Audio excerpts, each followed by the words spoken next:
Hey friends and fans, Motorman here, and I am at Love Motorsports in Homosassa Springs, Florida. And they sell Honda, Suzuki, Yamaha, Polaris, all kinds of ATVs and side-by-sides. In fact, business here, believe it or not, during the coronavirus is still booming. This is the only dealership I've been to in the past couple of months with actual customers all over the place, and that's a good thing.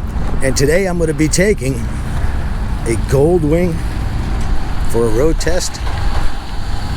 That's right, this dealership is actually allowing me to ride.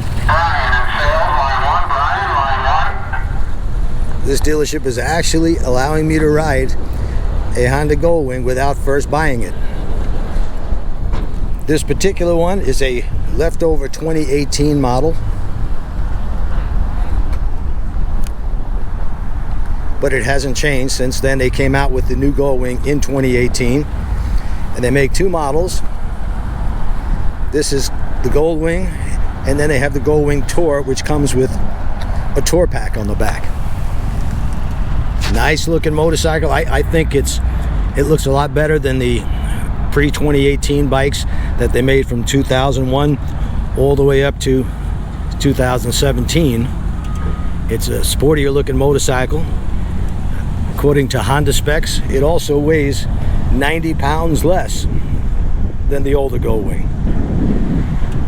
These used to be considered a luxury touring motorcycle, and they still are luxury touring, but I'd say more towards a sport tourer now than a luxury tourer, though it is fully equipped with every modern convenience you could think of, from hill start, ABS, different riding modes. I'm going to put up on the screen as I ride the motorcycle.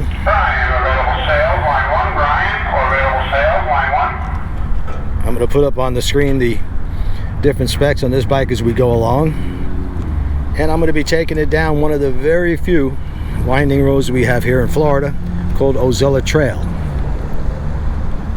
So stay tuned.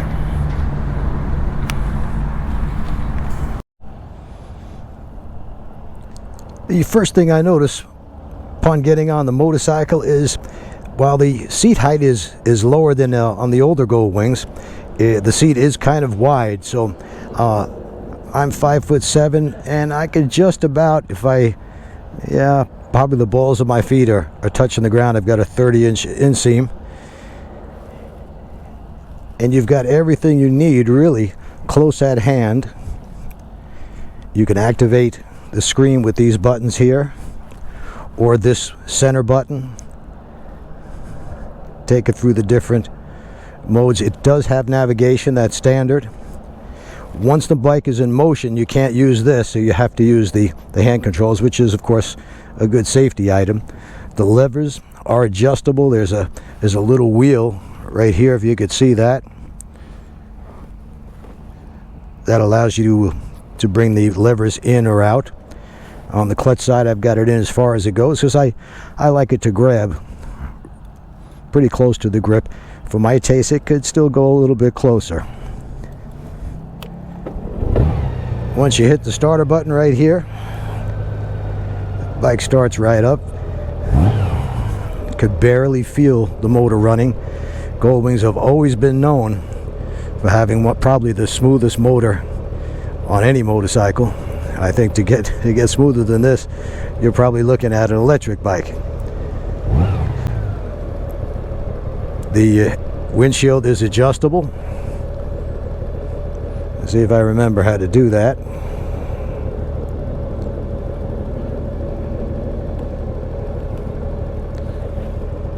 There it goes. I'm going to keep it all the way down so that you have a better view as I'm riding.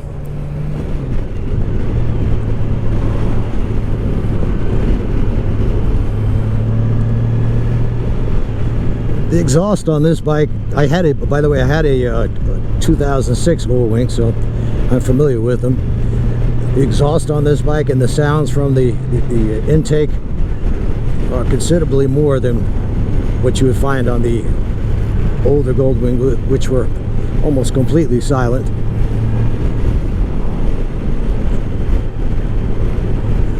I haven't seen horsepower figures posted, but I believe the older Goldwing was about 105 horsepower, and these are supposed to be a bit more, and more torque as well.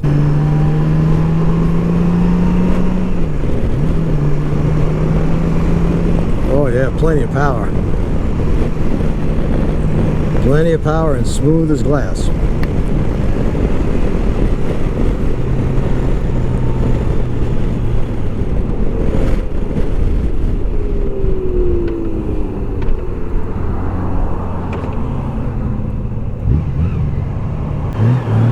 It is love bug season in Florida.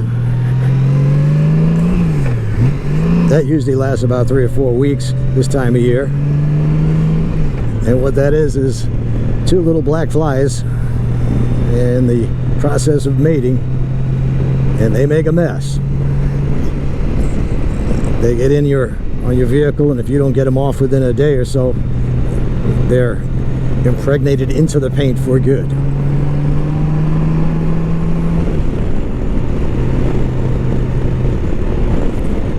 Bike is very, very nicely balanced. Feels really good.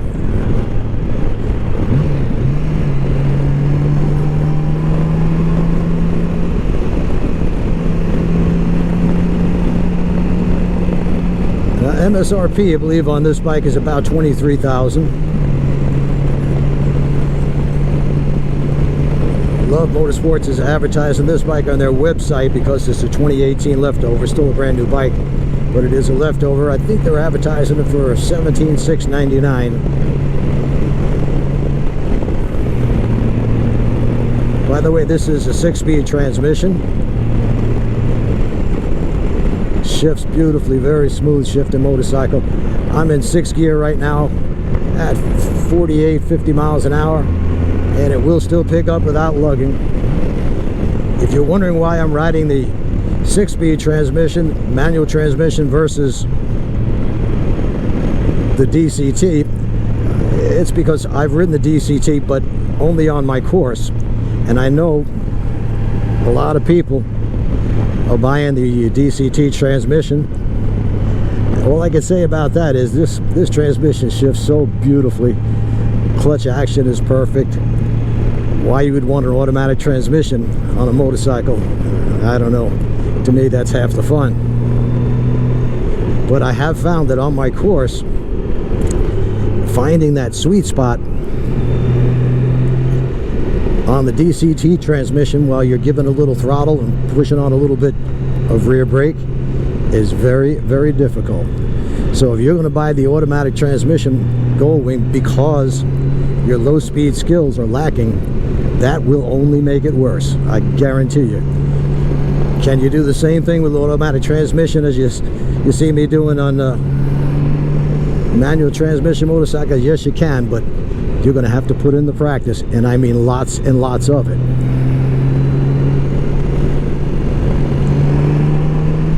Well, it takes the curves beautifully.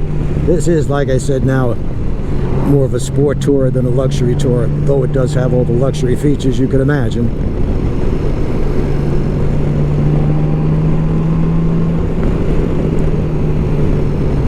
It handles beautifully.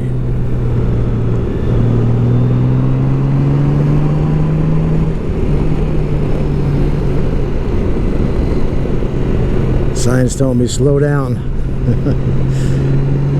Yeah, these by the way, the yellow speed limit signs here in the state of Florida anyway are a suggestion. They tell you that under the worst conditions you'll find on this road, you should be at about 30 miles an hour or whatever the sign says. It doesn't say what you should be doing on a bright sunny day with a dry road.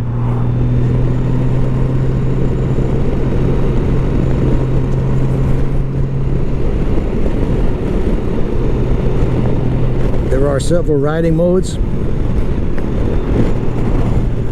You have Tour, Sport, Rain mode. For low speed stuff, you want to try to use Rain mode, because what those different modes do mainly is adjust the throttle sensitivity. On Goldwings and a lot of multi-cylinder bikes, 3, 4, 6 cylinder bikes, if you have a very light flywheel, it makes the throttle a little bit more difficult to control because it's so light. Slightest movement of the throttle will cause the bike to leap ahead. I found that at low speeds, and I'll put a link to the video I did. I just tried one of these one time on my course. I was able to do the course without a problem, but I know for the average rider, it's going to be, as I said, it's going to get tough. There's another guy on YouTube who's an expert Goldwing rider with a manual transmission, and he's showing you these bikes making 18-foot turns, and sure, they'll do it, but it's going to take a lot more practice than it would with using the clutch and throttle.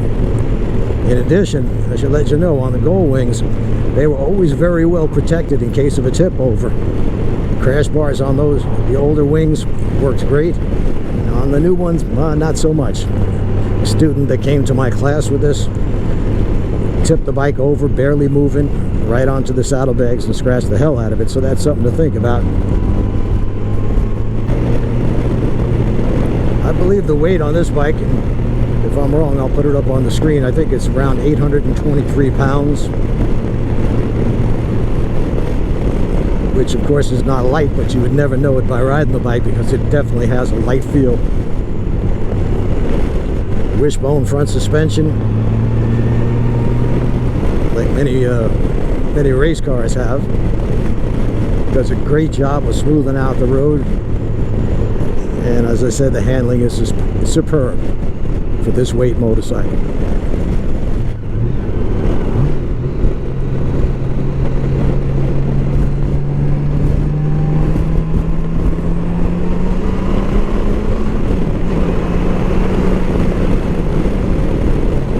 Yeah, you don't need any more power than this bike has got, I'm telling you.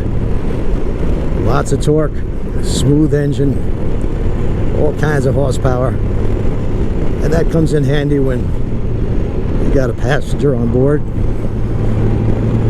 and you got the saddlebags loaded up in the tour pack. I should mention that this bike doesn't come with the tour pack, but it is an option. So if you didn't want to go for the Goldwing tour, you want to just have a tour pack for those long trips, you can get it on this bike. I understand you can take the tour pack off the Goldwing tour, but it's like a 4-hour job. So if it were me, I would get an aftermarket tour pack and mount it to a rack so I could easily take it on and off.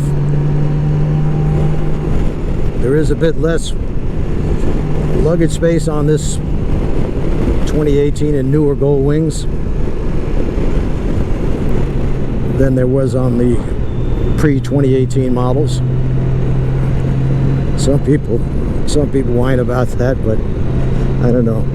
If you got most people, from what I've read, take weekend tours, and yeah, I think there's more than enough luggage space for a weekend tour.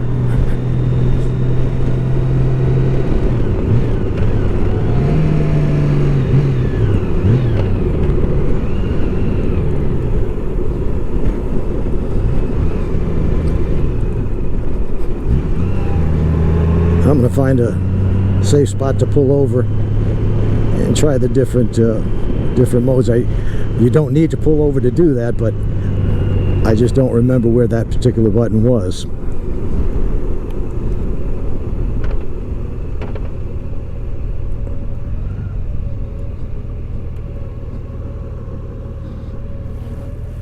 Here's the mode button right here. That's rain, econ, which I guess it means economy, and sport.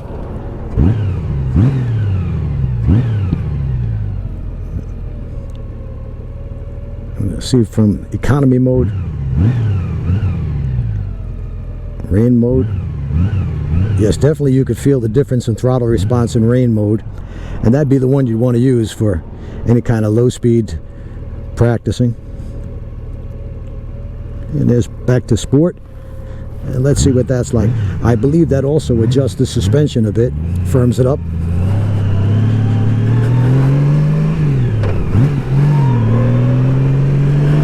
Definitely the throttle is much more responsive in sport mode.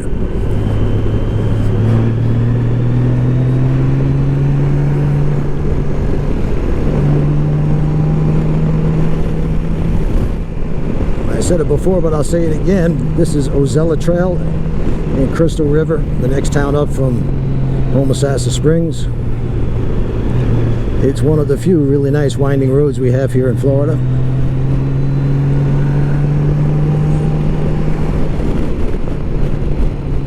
And I've been on this road several times, in fact once with a group of friends. And unfortunately I did not have a camera on because the rider in front of me started coming around one of the decreasing radius turns, panicked, straightened up the motorcycle, and rode right off the curve into the water.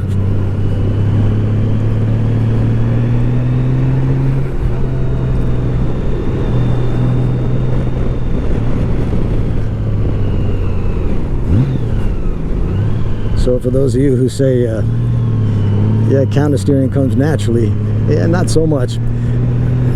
I've kind of noticed that while teaching over 2,000 students. I just did a video on, I call it push steering, because that's really what it is. You push forward on the left grip, the bike leans left and goes left. Push forward on the right grip, it leans right and goes right. Couldn't be simpler. And for those of you who think that you can do that anytime you want, well, set up 6 cones 30 feet apart and cruise through them, weave through them at 20 miles per hour. Let me know how many cones you knocked over, because if you can't avoid some cones in a parking lot at 20 miles an hour, your chances of running off the road or avoiding a crash out on the street are pretty slim.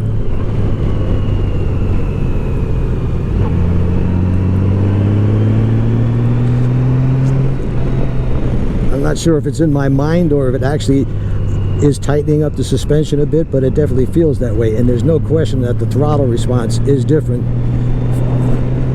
much more sensitive in sport mode than touring mode that I started off in.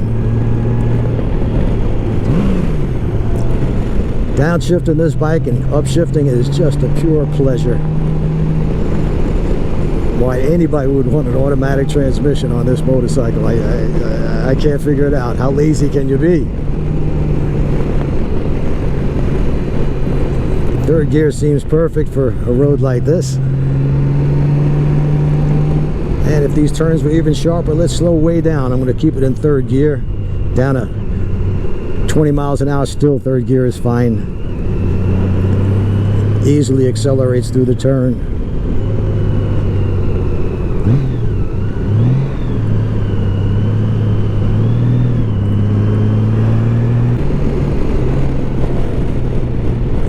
The water you see here goes out to the Gulf. This is actually the Homosassa River.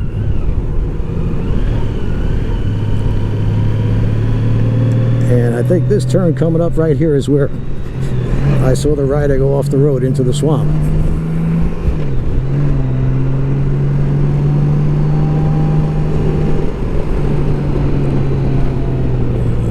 Brakes are very powerful. Lots of feel. We had some storms come through here last night, and since I'm not familiar with this road, haven't been on it in a while, I don't know what's around each curve, so I'm taking it kind of easy, because a lot of times sand washes out and up onto the road. And I believe this bike has traction control, but I'm not positive about that. But I don't like to depend on those type of things. I'd rather be cautious. Here's a downshift into second, accelerate through the curve, beautiful. Starting on the outside, gives me a better view around the curve. And we're coming to the end of this road.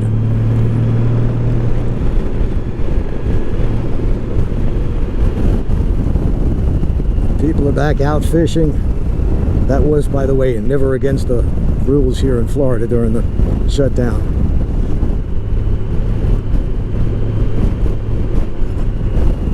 I think in some states, yeah, you couldn't do anything. At least that's what they were telling you. I think Michigan, you could go fishing as long as you didn't use bait, some nonsense like that. I'm going to go back into tour mode because since I'm not really familiar with this motorcycle and it doesn't belong to me, I'm not going to push it to its limits. And I like the throttle response of the tour mode a little bit better than sport mode.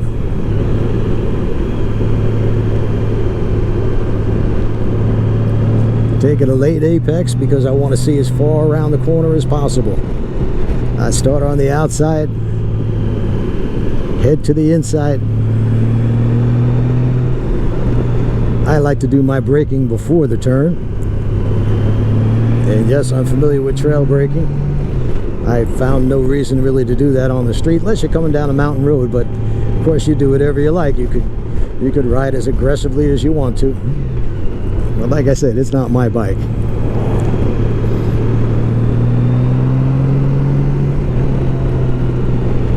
Engine braking is good.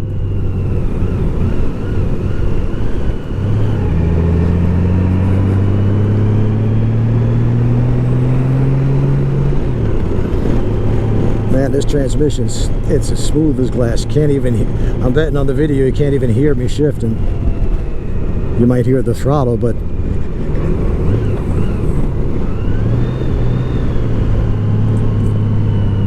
lean angle on this bike, I understand, is a little bit better than the older Goldwings, which were great at 40 degrees. I'm betting somewhere around 41 to 42 degrees on these bikes. Like I said, very similar to a sport tourer. Really, the only competition for these Goldwings now would be the BMW 6-cylinder model, either the bagger version or the sport touring version. I haven't spent any time on one of those. Local BMW dealer, not local, but he's about 35 miles away, is shut down. The only motorcycle dealership that actually shut down because of the COVID-19 virus.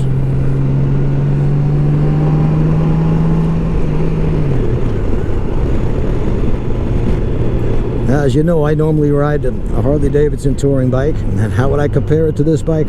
Definitely not. The Harleys are definitely not as sporty as this bike, no question about that.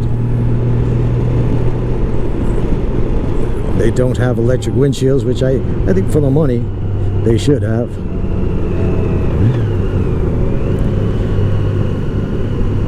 But they're a cruiser type bike, so it's really comparing apples to oranges. I would compare this more with the bikes like the Yamaha FJ 1300, BMW's either the 6-cylinder or the RT bikes, RT 1200. As far as price goes, you had to get a loaded up Goldwing Tour. That means with the bag on the back and several other options, you're knocking on $30,000 or more. They even have an airbag model, which, by the way, I had a 2006. The bike I had, the Goldwing, was an airbag model. I can't tell you how well it worked because thankfully I never had to use it.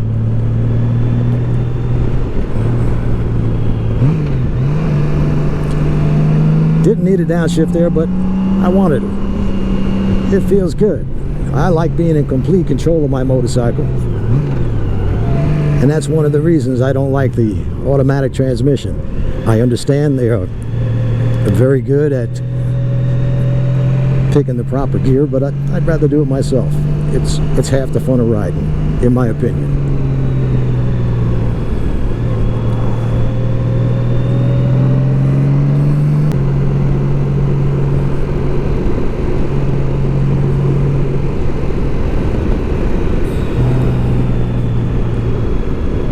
So to sum it up, folks, you can, if price is a factor, look around and come on up to, if you're in the area, or give them a call. They do ship as well at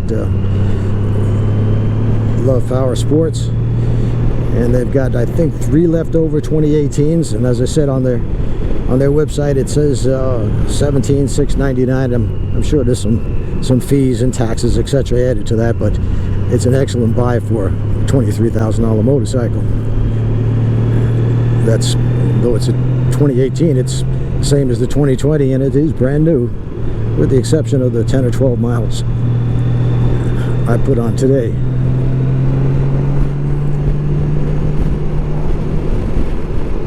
But if you like to do a lot of cross-country touring, this is a bike that, I mean, 1,000-mile day, nothing to it. The seat is very comfortable. Position from where I'm sitting to the handlebars is just about perfect. I could sit completely upright, or I could get down a bit. Having the adjustable windshield is a real nice feature. It also has a hill hold. If you're on a hill, you could just press hard on either the foot brake or the brake lever, and it keeps the bike from rolling back. And I have that on my 2020 Electric Glide. It was something I never thought I'd use because I'm pretty good with the clutch and throttle, but I find that in my driveway while I'm searching for the keys, it's slightly downhill. That feature really comes in handy. I just pull in that front brake, the bike won't roll. I could dig into my pocket, stand up, the bike's not going to roll away on me. It actually kind of spoils me a bit.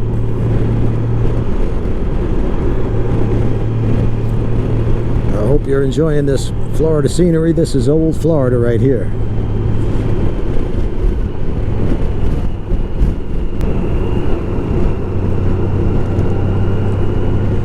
If you're enjoying this video, please subscribe, give me a thumbs up. Oh, and I want to thank all my viewers. We just passed 100,000 subscribers. And since I don't go on Instagram or Twitter or any of those things, I think that's pretty good. And I try to bring you as much content as I possibly can. I do 2-3 videos a week, sometimes more. And always keep in mind, I am the only one on YouTube that offers a 100% money back guarantee. If you don't like one of my YouTube videos, just mention it here in the comment section and I'll refund all your money. Yeah, you gotta pop it out, right? Yeah, that's what I thought. Okay, I'm here with, what's your name? Josh. Josh, your last name? Hall. H-A-L-L. Josh Hall, and he's going to show the procedure in case the fob in your key fob, the battery goes dead, the easy way to be able to start the motorcycle. First, you got to pop the key out of the key fob. First step, there's a little button on the side of the key fob that actually releases the key. At this point, the bike is recognizing that the motorcycle is off. Does not recognize, or it's recognizing that the key is dead actually. It will not react to the starter button itself. It's recognizing that because you pulled the key out? No, it's recognizing because I actually just locked out. The key's not actually dead, but I just locked the button. Okay. So we're in a state where the bike is thinking that the key is dead. Perfect. You come back here, this little panel with the Honda logo on it. You'll need that part. You're gonna pop this off. What you do is you reach up underneath, give it a good tug. She pops off. Get my fingers under there. There we go. Little key slot. Take your spare key. You go in, turn. That releases your left side saddlebag. Inside here, you look up in here. This little cable right here. You're gonna pull on that. That releases your right side saddlebag. Easy enough so far. At this point in the bike, we are at our emergency startup procedure. The bike is now thinking you're in your emergency startup procedure. On your key, you should have received I think it's 8-digit key code. You have to enter that into the motorcycle. Okay, you ignore the 0, is that correct? Yeah, the 0 is automatically just a button push. So the 0, you're gonna do 1 there. Next is 7. 1, 2, 3, 4, 5, 6, 7. Enter. Next is 1. 1. Enter. Next is 2. 1, 2. Enter. 8. 1, 2, 3, 4, 5, 6, 7, 8. Enter. 8 again. 1, 2, 3, 4, 5, 6, 7, 8. Enter. 2. 1, 2. Enter. 3. 1, 2, 3. Enter. Followed by 2. 1, 2. Enter. Enter. Josh, you know why this didn't work? Why didn't it work? Because you were using this to enter, and I believe, because I read the manual, it was this is the enter button. So you press that once, and I think then you start entering the numbers down there, and you should hear a beep. But you know, I'm just a motor officer. I don't know a lot. It will start over again. Put these bags up. Here we are, folks. It's the next morning. Bike powered. Turn it off.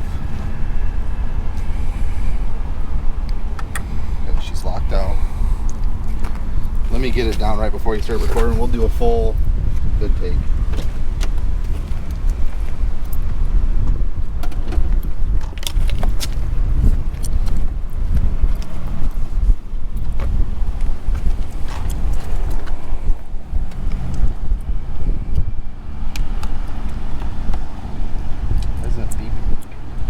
Yeah, but Sonny was showing me it was beeping every time he pressed the numbers in on that little tab on the fairing. So he was hitting the numbers here? Yeah, I believe so. Okay, we'll do that. We'll try it that way. This is still off.